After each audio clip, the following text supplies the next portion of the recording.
Good morning, everybody. I think it's May 14th. And so I just come up here and wonder what it is I'm supposed to say today, or what the word that the Lord has given me today. And I have a little book that my friend Marianne gave me. It says 100-Day Challenge. And for some reason, I opened it up and I have done some of the pages. You're supposed to do every day, a certain day, and write down things. And I opened this up to, I would like to be remembered for. And I had written in it, actually in 2020 is when I dated it. So I've had this book for a long time.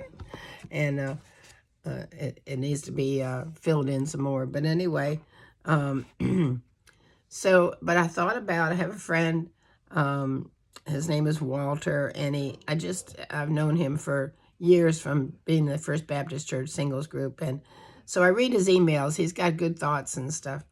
And the other day he wrote an email about being remembered, keeping a diary is what it was.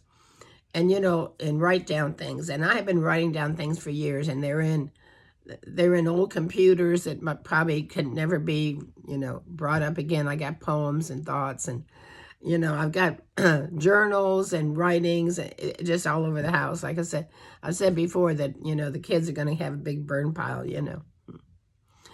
But you never know what they're going to open their eyes to and see. And I'm reminded of my grandson, Ted, a while back, happened to open one of my Bibles, and he saw something that he really liked. I think I was praying for my kids that day, and he happened to just see that. And it was, and so God will put their eyes and their mind on, what do you leave behind? It says leave an inheritance for your children's children. And so that might mean money, but it also, means a lot of things of what you've taught them, how you've told them about Jesus and how you've reacted, and what they've learned from you. But also, I think a lot of things that I've written down, you got to be careful what you put in writing, too. I learned that the hard way. If you're angry or something, and social media, some of this texting and stuff can get out of hand. So be careful what you write. And so, but anyway, so I was just thinking about some of the things that I've done. And well, I'm looking at my Sarah Youngkin, and it's talking about weakness. And it's talking about how, don't worry, as Paul says, Apostle Paul said, I boast in my weaknesses, because then, what I do is only because of Christ. And so I think of some of the things I've done. I'm not bragging, not so great, but I did write a book that got published. And I remember some of the people around me. And after reading the book, it wasn't all that great of a book, but it was a book, and it got published. And I was kind of happy about it. I really, I can't even hardly read it anymore because I fell in love with the characters and I start crying. But anyway, so I remember a couple of people said to me, did you really write? You didn't write that. They're thinking that maybe I hired a writer or whatever, or that you hired an editor that just changed it and make it sound good, but I wrote it word for word, But the Lord helped me. That's what I'm saying, is that, it was like I amazed my own self.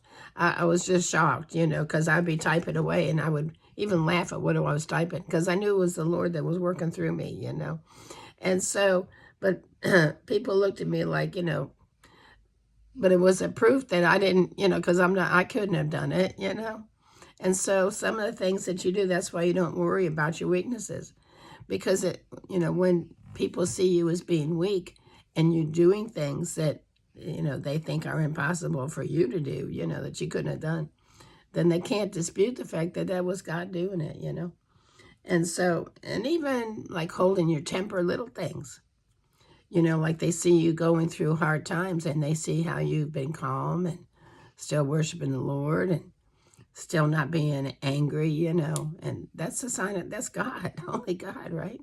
Because within ourselves, we're sinners and we can do stupid stuff.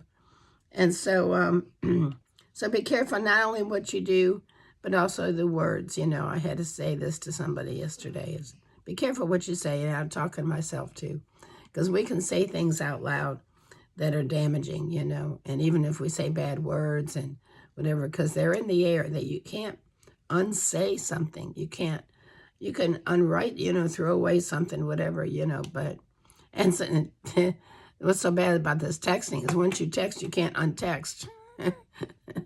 And it's kind of like when you talk, you can't untalk. You can't bring back those words. They're in the air. They're just out there, you know. And things that you do, you know, like I've lost my temper, you know. Well, you can't.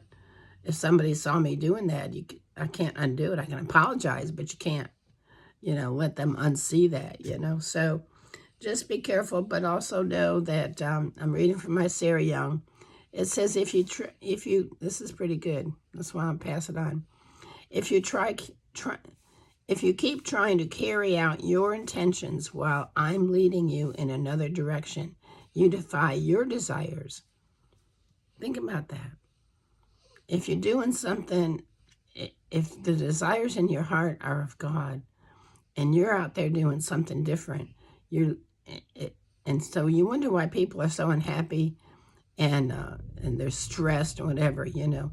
They may be out there doing stuff that God has not put in their heart to do. So they're trying. So in that case, you got to really try hard, right? Because you're doing it in the flesh. You're not doing it with the Spirit of God helping you. And it, you know, when God shows up, it gets easy, you know, and you get surprised. It's like when I was writing Willoughby, I'd be I'd write a whole page and I'd read it and I'd go like, wow. Sometimes I listen to these videos and I go like, well, hey, that was pretty good, you know, because I don't think about what I'm saying sometimes, obviously. And I hope none of you are saying, yeah, I know she doesn't think about it. But sometimes, a lot of times I'm just talking and I go back and listen to these videos and I think, hey, you know, that was a pretty good message. Because I pray that the Lord will hear only your voice, that you will hear only his voice, that you will only see his face, that the Spirit of God will just speak to you through any of these videos and not for me, because I'm a weak person, you know. And it says, humble yourselves, therefore, under God's mighty hand, that he may lift you up in due time.